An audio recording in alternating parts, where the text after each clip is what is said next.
ከብዶኛል የጠየቁሽን ጥያቄ መልሽልኝ። አብ ለመንፈስ ቅዱስ ምንድነው? እኔ በራሴ ቸርቼ ባስተማረችኝ ዶክትሪን መለስኩልህ እኮ። መንፈስ ቅዱስ ከእግዚአብሔር ጋር ኢንተራክት የምናደርግበት አንዱ የሥላሴ አካል ነው። አይበቃም? ስለማታደምጪኝ ያልጠየኩሽን ጥያቄ ነው የምትመልሺው። ስለ መንፈስ ቅዱስ አልጠየኩሽም እህቴ። የጠየኩሽ ስለ ከአብ ጋር የምንገናኝበት መንገድ ነው። የጠየኩሽ ስለ አብ ነው ሂዊ። አብ ለመንፈስ ቅዱስ ምንድነው ብዬ ነው የጠየኩሽ እንጂ መንፈስ ቅዱስ ለአብ ምንድነው አላልኩም። አሁን ይኸውልህ በክርስቶስ መጸለይና ስለ አብ ነው የጠየኩሽ እህቴ ሂዊ።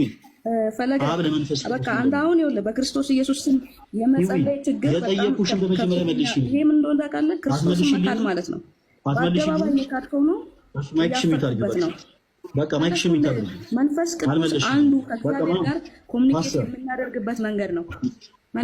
ካልመለስኩልህ እሱ የአንተ የዶክትሪን አስተሳሰብ ነው። እንደዚህ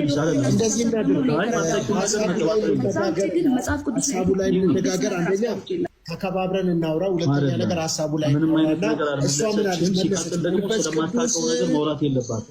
አይደለም መንፈስ ቅዱስ ከስላሴ አካል አንዱ ነው አለችና ወደ እግዚአብሔር ደግሞ የምንጸልይበት ነው አለች የተናገረች። ምኑ ነው በወልድ ምኑ ነው የሚለውን ተወኝና መንፈስ ቅዱስ ከስላሴ ይጠየቃል። ለምን መሰለ ሶፊ፣ ቆይ አዳምጠኝ። ለምን መሰለ ይጠየቃል። ሰዎች አሁን ትልቁ ፖይንት ላይ ደረሰን። ህይወትን ከዚህ በኋላ ማይክሽን ክፈቺና ጥያቄ መልሽ ያለላትም። ለምን ባጭሩ በእግዚአብሔር ቃል ፈትኛት መዝኛት ስለማታውቅ እኔ አይደለም ያልኩት በእግዚአብሔር ቃል መዝኛት። ስለዚህ ከዚህ በኋላ ነው አሁን አላስጨነቃት። ጥያቄ መልሽ ያለላት ወይ ወልድ ኢየሱስን ወደ አብ እንድንጸልይ አዞናል። ይሄን ትእዛዝ ትጠብቃለህ ወይስ አትጠብቅም? እኔ ሳውራ ደግሞ አዳምጪኝ ፕሊዝ። ከዚህ በኋላ እኔ እኮ መጽሐፍ ቅዱስ ላይ ያለው ነገር ነው። ከዚህ በኋላ እባክሽ ማይክሽን አልሰደብኩሽም። ቅዱስ አታውቅም ምናምን እያልክ ስድብ ውስጥ ስድብ እኮ አይደለም ይሄ ስድብ አይደለም። ተረጋጊና አዳምጪኝ። አሁን ሌላው ጊዜ ሰዎች የማያውቁትን ነገር መፈትፈት የለባቸውም። እኔም ቢሆን ፈለገ አትናትዮስ ቢሆን የማያውቀውን ነገር የሚፈተፍት ከሆነ ልክ እንደዚህ የሆነ ጥያቄ ሲጠየቅ አይን ፍጥጥ ጥርስ ቅጥጥ ይሆናል። ያ ግን እንደው ምን እናደርጋለን? ስለምናውቀው ነገር ብቻ እናወራለን። ሰዎች ቆይ ያን ጊዜ ማሽን ይታያል። ለሁሉ መሰረታዊ የሆነው ትምህርት አላወቅሽም። አደባባይ ካድከው እኮ አጭር ለምን አናደርገውም? ፈለገ ዲያቆን ፈለገ አትናትዮስ ጠየቀችው ጥያቄ በስሜ አከብር ነበር። እንደ እውነት ከክራይስት ጋር ባለ አስተሳሰብ ግን በጣም አዝኜብሃለሁ። እንዴት እንደዛ ትላለህ? እሺ ችግር የለውም። እዘኝ ችግር የለውም። እውነት መሰረታዊ እውቀት የሌላቸው ሰዎች ካለመያዙ ስለሚችሉ ችግር የለውም። ኢየሱስ ተብሎ ተቀምጦ ራሱ ወልድ በእኔ ስም ጠይቁ ብሎ እያለ አጭር መንገድ ተቀምጦልህ እያለ በኢየሱስ ስም ጸልይ። አብራሱ ወደ እኔ ጸልዩ እንኳን ማን ነው ወልድ ወደ እኔ ጸልዩ እንኳን አላለም እኮ በስሜ ወይ ትምህርት ቢሆን አደምጥሽ ነበረ። ወደ ኢየሱስ መጸለይ ራሱ ኩዌሽን የሚደረግበት ሁኔታ ነው ያለው። ወደ አብ በኢየሱስ ስም ጸልዩ ነው የተባለው እና እሱን አስብበት። እሺ ለማንኛውም ፈለገ እሺ አስብበታለሁ ወይ የምትለውን እየሰማ ነው። ግን ወደ ኢየሱስ መጸለይ ራሱ ጥያቄ ውስጥ የሚገባ ነገር ነው እያለች እኮ ነው። ቅዱስ እስጢፋኖስ ለምን አታሳያትም? እህታችን መጽሐፍ ቅዱስ የምታውቅም አልመሰለኝም። ስለ የትኛው ሀሳብ አውጥቼ ላሳያት? ጋዲ 10 አይነት ስህተት የሆኑ ነገሮችን ነው በአንድ ጊዜ ተናገረችው። ከመጀመሪያው ጀምረን ስለ ትሪኒቲ እናስረዳች ስላት ኢቭን እሷ ፈቃደኛ አይደለችም። ህዊ በሆነ ሀሳብ ላይ አይዶ ነው ለምን እንደተበሳጨች እንደተናደደች አላውቅም። ቀጥታ የሆኑ ቃላቶች ብቻ ነው መሰንዘር የፈለገችው። ስለዚህ ምን እናድርግ? ፎክር የነበረው ኢየሱስን ነው ብላ ስለነበር ሶፊና ተመለስ ወጣል መጽሐፍ ኢየሱስን በቃል እናንተን እግዚአብሔር እናንተን ጠቢብ ሰው ሰጥቶናል። ትንሽ አስተምራት እስቲ ፈለግዬ፣ እግዚአብሔር ይባርክ። ትንሽ አስተምራት። እግዚአብሔር ጸጋው ባንተ ውስጥ አስቀምጧል። ይሰማል። ኔትወርክ ይመጣል። ሶፊ ይመጣል። ዲያቆን ጋዲ በትልቁ አድርገው ጋዲሳን ወይ ፈለገ መጽሐፍ ቅዱስ ያወጣል ንገረው። ዲያቆን ፈለገ በጣም ቀላል ነው። እህታችን በጣም ብዙ መልስ በጣም ብዙ ነገር ስታለች። ባይዘወይ አይ ዶንት ኖ ስሜታየው ነው ስለመጣች ይሆናል። ግን የሥላሴውም ነገር ትታው ራሱ ወደ ክርስቶስ ቀጥታ አይጸልይም ያለሽ ነው። ወደ በክርስቶስ ወደ አብ ነው እንጂ ወደ ክርስቶስ ራሱ ቀጥታ አይጸልይም ያለሽውና ይሄ መጽሐፍ ቅዱሳዊ ትምህርት አይደለም፣ ክህደትም ነው ባይዘወይ።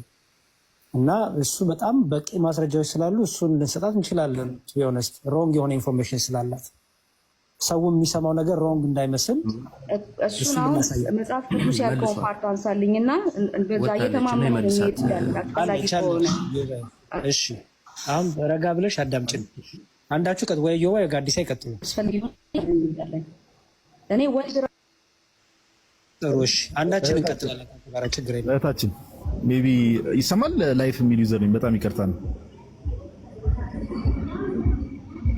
ማው ነው ያው በመሃል ገብቻ ላውራ በኋላ ላይ አወራለሁ። ማውራት በፈልኩት ነገር አውሩና ፋይናሊ አወራለሁ። እንድትማሪ ስለሆነ ቅዱስ እስጢፋኖስ የሐዋርያት ሥራ ምዕራፍ 7 ላይ ብሎ ነው የጸለየው።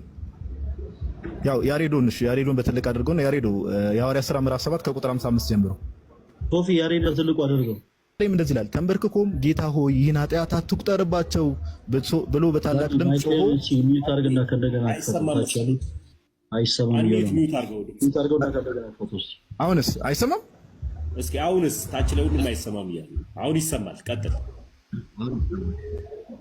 እሺ ይቅርታ። ቁጥር 59 እና 60 ላይ ነው ዋናው ፖይንት ያለው። ለማንኛውም እሺ እስጢፋኖስም ጌታ ኢየሱስ ሆይ ነፍሴን ተቀበል ብሎ ሲጠራ ይወግሩት ነበረ። ተንበርክኮም ጌታ ሆይ ይህን ኃጢአት አትቁጠርባቸው ብሎ በታላቅ ድምፅም ጮኸ፣ ይህንንም ብሎ አንቀላፋ ይላል እህታችን። እና እዚህ ጋር ይህንን ስንመለከት ቅዱስ እስጢፋኖስ ወደ ጌታ ኢየሱስ እየጸለየ ነው አይደለም? ታችን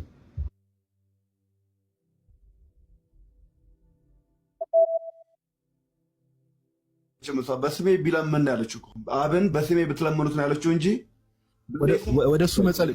ቆይ እብሩ አንዴ ቆይ ዝም በል። ቅድም ሰምቻለሁ። ወደ አንተ ምን መጣለህ? ወደ ወልድ መጸለይ ራሱ ጥያቄ ውስጥ የሚገባ ነገር ነው ስላለች እህታችን ማይክሽን ክፈቺና አሁን ቅዱስ እስጢፋኖስ በግልጽ በመንፈስ ቅዱስ ተሞልቶ ወደ ጌታ ኢየሱስ ጸልየዋል። ይሄንን እንዴት ታየዋለሽ? መልስሽን ስጪ።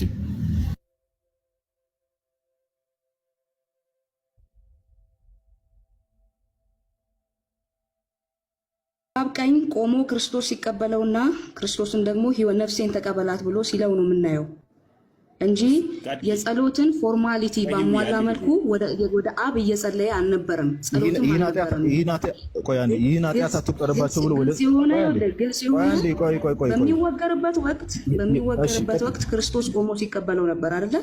ያንን ነገር ምንድን ያለው ነፍሴን ተቀበላት ነው ያለው። ይሄ ማለት ጸሎት ነው አይደለም። እኔ እኮ እያወራሁልህ ያለሁት ራሱ ልጁ ክራይስት በስሜ ወደ አብ ጸልዩ ያለው። ለምን አንተ እንዲህ ዝም ብሎ እያጎሰበሱ የክርስቶስ ኢየሱስም ይጸልያል እኮ ወደ አብ አይጸልይም ማንም ያለ የለም። እኔ ዋናውን ነገር ነው ያወራሁት። ራሱ ወልድ ያለውን ነገር እኮ ነው ያወራሁት። እዚህ ሐሳብ ላይ አንዴ ነው ወልድ ያለውን ቃል ለማስተባበል አንተ ለምን ዙሪያ ጥምጥም ትሄዳለህ? ወልድ ያለውን ቃል ለማስተባበል ለምን እንትን ምንድነው ኢሬሌቫንት የሆነ ምሳሌ እየፈለክ ነው እየዞርክ ያለው? አራያታችን ተረጋጊ። ምን ሆነ? ሞዴሬተር ወይ ሚል ታድርጓትና ማትሰማ ሚውት ያደረኩሽ ድንገት ኔትወርክሽ የማይሰማ ከሆነ ነውና አንድ ጊዜ አዳምጪው። ሐሳቡን ብቻ እንትን በይውና እኔ ነኝ ሚውት ያደረኩሽ። ይቅርታ ሚውት ስላደረኩሽ። እሺ አንድ ጥያቄ ቆይ ልጠይቃት። አንዴ ቆይ የጸሎት ፎርማሊቲ ምናምን ብላለች። ጌታ ኢየሱስ ቀጥታ ቅዱስ እስጢፋኖስ እዚህ ጋር እንግዲህ ተመልካቹ 6100 ሰው አለ። ተመልካቹ ራሱ ይፍረድ። የጸሎት ነው አይደለም የሚለው ለምን ያሬዶ መዝሙር 31 ላይ ከፈተልኝ እስቲ። መዝሙረ ዳዊት መዝሙር 31 ላይ አንዴ ይቅርታና የጸሎት ፎርማሊቲ ያለችውን ነፍሴን ተቀበል ተብሎ ራሱ ማን እንደሚጠየቅ መጽሐፍ ቅዱሳችን ግልጽ ስለሆነ ማለት ነው። መዝሙር 31 ላይ ቁጥር 4 እና 5 እናንብበው። መዝሙር 31 ቁጥር 4 ላይ እንደዚህ ይላል። በደንብ አስተውሉ። መዝሙረ ዳዊት ያህዌን ነው ወይ ደግሞ እግዚአብሔር አምላክን ነው እንደዚህ የሚለው። አንተ መታመኛዬ ነህና ከደበቁብኝ ወጥመድ አውጣኝ ካለ በኋላ ምን አለ? በእጅ ነፍሴን እሰጣለሁ፣ የእውነት አምላክ አቤቱ ተቤዥተኛልና ይላል።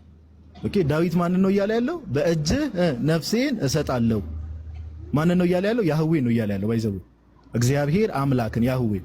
እዚሁ ደግሞ የሐዋርያት ሥራ ምዕራፍ 7 ላይ ሄደን ስንመለከት ያንኑ ነገር ቅዱስ እስጢፋኖስ ጌታችን ኢየሱስ በአብ ቀኝ ከተቀመጠ በኋላ እሱን ሲደግም ነፍሴን ተቀበል ብሎ ይደግማል።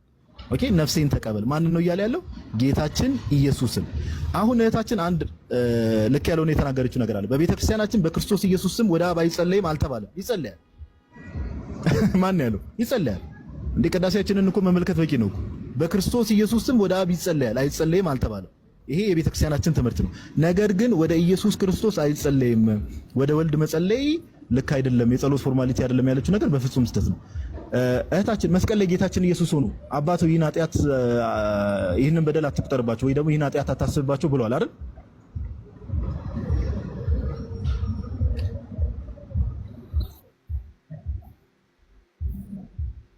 በጣም ጥሩ። አሁን እዚህ ጋር ቅዱስ እሱ ሰው እንዲማር እኮ ነው። አሁን አንዴ እሺ ቆይ ሰው የማወራው ነገር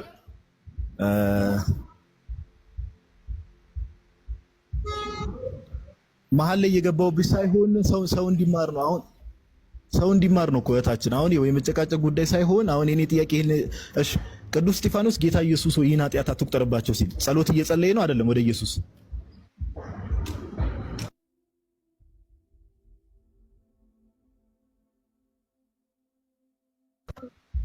ወደ ኢየሱስ እየጸለየ ነው ወይስ አይደለም? መግቢያ አላልኩትም እኔ። ወደ ኢየሱስ እየጸለየ ነው አይደለም ነው ጥያቄ።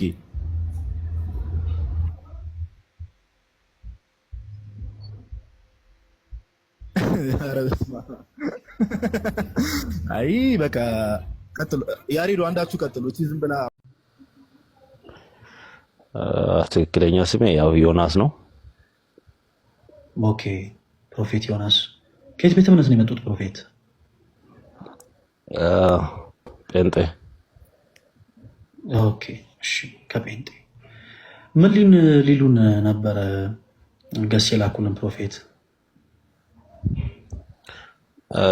እያዳመጥኩ ነበረ። በጣም ጥሩ ነገር ነውና እኔም መማር ፈልጌ ነው በዚሁ። መልካም ከእርሶ ጋርማ እንመማራለን፣ ግን የምንማማረው መጽሐፍ ቅዱስ የሆኑ ሀሳቦችን ነው ይመስለኛል። እርሶ ባሉበት ቤተ እምነት አገልጋይ ነው ታደል ፕሮፌት?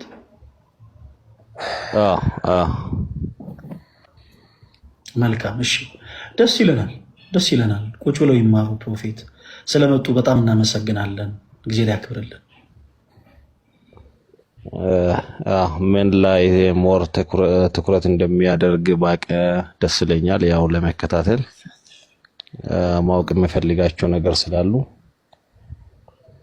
ሞር ፎከስ የምታደርጉበት ኤሪያዋ ምንድነው? መልካም ወጣት ያው በእኛ ቤተ እምነትም አለና ለየት የሚያደርገው ምንድነው የምለውን አንዳንድ ነገር ባቅ ደስ ይለኛል። ኦኬ መልካም። ለምሳሌ ጉባኤ እናንተ ቤተ እምነት ውስጥ አለ፣ እኛም ቤተክርስቲያን ውስጥ ጉባኤ ይደረጋል። ልዩነቱ ምንድነው ይመስለኛል? ልዩነቱ ግልጽ ነው። ምንድነው ፕሮፌት? እኛ በክርስቶስ ኢየሱስ ምናምን ኦርቶዶክሳውያን ፕሮቴስታንት የሆኑ ወይም ደግሞ የፔንቴኮስታል እምነት ተከታይ የሆኑ ሰዎች በአጠቃላይ ድነዋል ብለን አናምንም። በጨለማ ውስጥ ናቸው ብለን እናምናለን። እንዲህ ስንል ከክፋት አይደለም። እንዲህ ስንል እነሱን ለማናደድ እነሱን ለማበሳጨት ፈልገን ሳይሆን እነሱን እጅግ በጣም ስለምንወዳቸው እንደው በተጨማሪም ደግሞ ልባቸው እውነተኛውን ጌታ ኢየሱስ ክርስቶስን እንደሚሻ ስለምናምን እውነተኛውን ኢየሱስ ክርስቶስን ያገኙት ዘንድ በቻልነው አቅም የፍቅር ጥሪ ሁልጊዜ እናቀርባለን።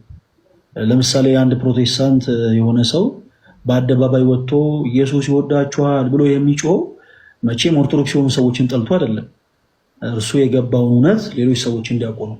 በተመሳሳይ እኛም በክርስቶስ ኢየሱስ የምናምን የዚህ ቅዱስ ቤተክርስቲያን ልጆች ሆነን በአጠቃላይ ኦርቶዶክስ አማኝ ሆነው በተለያዩ አይነት ልምምዶች ውስጥ ከቅዱስ ቤተክርስቲያናቸው አስተምሮ የሸሹ በጣም ብዙ ነፍሳቶች አሉ። ከባድ በሆኑ ልምምዶች፣ ከባድ በሆኑ ሱሶች ውስጥ፣ በጣም ከባድ በሚባሉ ነገሮች ውስጥ ገብተው ያሉ ብዙ ነፍሳቶች አሉ። ስለዚህ ኦርቶዶክሳዊ መልካም ወጣት የሚለው መርሃ ግብር እነዚህ እህት ወንድሞቻችንን ካሉበት መጥፎ የሆነ ልምምድ ነፃ እንዲወጡ የሚያደርግ ነው። በተመሳሳይ ፕሮቴስታንት የሆኑ ሰዎችን አሉ በጣም ብዙ በውስጥ መስመርኛን የሚሆኑ ለምሳሌ ብዙ ጊዜ ሰላማቸውን አጥተው በጣም በብዙ ነገር ተጨንቀው ኢቭን ህብረት በሚያደርጉበት ቤተ እምነት ውስጥ እንኳን ሳይቀር ህብረት ለማድረግ ሞክረው እንኳን ያጡትን ሰላም ያላገኙ እዛ ያለው ድምፅ እዛ ያለው ጫጫታ አየር በቃ ሁሉም ነገር ለነሱ ሰላም ሳይሰጣቸው በጣም የተጨነቁ ብዙ ነፍሳቶች አሉ። ለምሳሌ ግብረ ሰዶም የሆኑ ሰዎች አሉ። በከባባድ ሱሶች ውስጥ ያሉ ፕሮቴስታንቶች አሉ። በከባባድ ልምምድ ውስጥ ያሉ ፕሮቴስታንቶች አሉ። የጴንጤኮስታል እምነት ተከታዮች አሉ። ስለዚህ እነሱንም ጭምር ካሉበት ልምምድ ነፃ እንዲወጡ የማድረግ ዓላማ አለን ማለት ነው። ማን? እኛ ኦርቶዶክሳውያን። ፕሮቴስታንት የሆኑ የእስልምና እምነት ተከታይ የሆኑ ካቶሊክ የሆኑ ጆባ ዊትነስ የሆኑ አድቬንቲስት የሆኑ ሐዋርያት የሆኑ ሞኒሰስ ማለት ነው። እነዚህ አይነት ሁሉ ቤተ እምነት ውስጥ ሆነው ከባባድ ልምምድ ውስጥ ያሉ ነፍሳትን በአጠቃላይ ካሉበት ከባባድ ልምምድ ለማውጣት እኛ የግድ እንደነዛ ሰዎች ካቶሊክ መሆን አይጠበቅብንም። የግድ የእስልምና እምነት ተከታይ መሆን አይጠበቅብንም። የግድ ፕሮቴስታንት መሆን አይጠበቅብንም። ኦርቶዶክሳውያን በክርስቶስ ኢየሱስ ምናመን ሰዎች ነን። ባለንበት ቤት ሆነን እነዛ ነፍሳት ካሉበት ልምምድ ነፃ ሊወጡ እናደርጋለን። ፕላስ ከዛም በተጨማሪ በነገራችን ላይ ትምህርት ተኮር የሆኑ ነገሮችን እናወራለን። ፕሮፌት ቅድም እንዳልኩት በጣም ብዙ ስሁት የሆኑ ትምህርቶችን እርሶም ሌሎችም ደግሞ ልክ እንደርሱ ያሉ ሰዎች ያምናሉ ብለን እናምናለን እና ሰዎችን በማብሸቅ ሰዎችን በማናደር ሳይሆን በጣም በፍቅር እነዛ ሰዎች ስሁት በሆነ ትምህርቶች ውስጥ ጭምር እንዳሉ በቻልነው አቅም በመጽሐፍ ቅዱስ የማስረጃ እያሳየን ወደ እውነተኛው መንገድ ክርስቶስ ወደ መሰረታት የእምነታችን ጀማሪና ፈጻሚ የሆነው የጌቶች ጌታ የንጉሶች ንጉስ የአምላኮች አምላክ የሆነው ክርስቶስ ወደ መሰረታት ወደዚህ ቅዱስ ቤተክርስቲያን እንዲመጡ ለሁሉም የፍቅር ጥሪን እናቀርባለን ማለት ነው እና አይሆፕ እርሶም ብዙ ያተርፉበታል ብዬ ተስፋ አደርጋለሁ። ጋሩ አንዴ የክርስትና ስምሽ ማን ነበረ? ንገሪ። የኔ ክርስትና ስም አንተ ተማሪው ይኸውልሽ፣ አንዴ ውሸት እንደ እየዋሸሽ እንዳልነበር ለማወቅ እኔ ራሴን እንትን ላሳይሽ። እንዴ እኔ እኮ ለዋሽ ከፈለኩ እኮ ዋሽቼ እኮ አንዱን ስም መጥቀስ እችላለሁ። ምንም የሚከለክል አንቺ ክርስቲያን አልነበርሽም? እኔ ልንገርሽ፣ ክርስቲያን አልነበርሽም። ኧረ እባክህ። እሺ ማን ነበር የክርስትና ስምሽ? መቅደስ። በጣም ሰማችሁ? ያዝልኝ አሁን ገና ሰማችሁ? ጄሪስ ይሄ ነው። እንደዚህ አይነት ሰው ነው መጥቶ የሚደበርብን። የክርስትና ስሟ ማን ነው? መቅደስ። መቅዲ ነው። አንተ ተው፣ መቅዲ ነው። አቤላ ቆይ፣ እንደፈለጋችሁ ማለት ትችላላችሁ። የክርስትና ስምሽ ማን ነበረ? ጋሩ። የምንኖርበት አካባቢ የሙስሊሙም ሰው የክርስቲያን ስም ይይዛል፣ የክርስቲያኑም የሙስሊም ይይዛል። ያ አንተ እንደምትፈልገው አይነት ስም ላልጠራልህ እችል ይሆናል ምናልባት ማለት ነው። እኔ አሁን እሱ አይደለም ዋናው ዓላማ የዚህ የክርስትና ስምሽ መቅደስ ነው። ኦርቶዶክስ ነበርሽ፣ የክርስትና ስምሽ መቅደስ ነው። ለማውራት እድሉን ተሰጠኝ፣ ላውራ ካልሆነ እኔ አንድ ነገር ልንገር። ለማንኛውም የክርስትና ስም ማለት ዓለማዊ ስም አይደለም። በፊት ብዙም እንትን አልነበረኝም፣ እዛም ልምብለው ነገር አልነበረኝም። ላይፌም ጥሩ አልነበረም ብዙ። ወደ ኦርቶዶክስ ነገር ነበርኩኝ። ወደ ኦርቶዶክስ ነገር ነበርኩ። የክርስትና ስም ማን ነው ያንተ? ወለተ ስላሴ።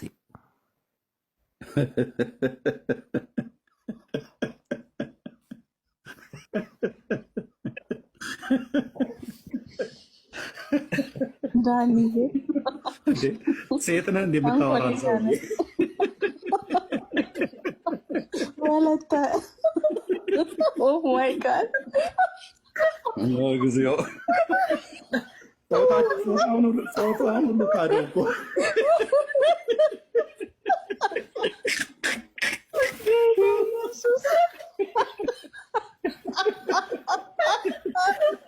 ዳኒ ዛሬ ጾታ እያሳክ ነው።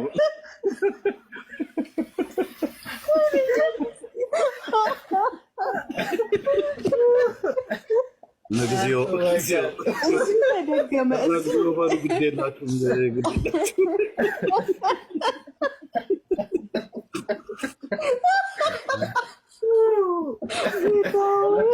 ወለተ ስላሴ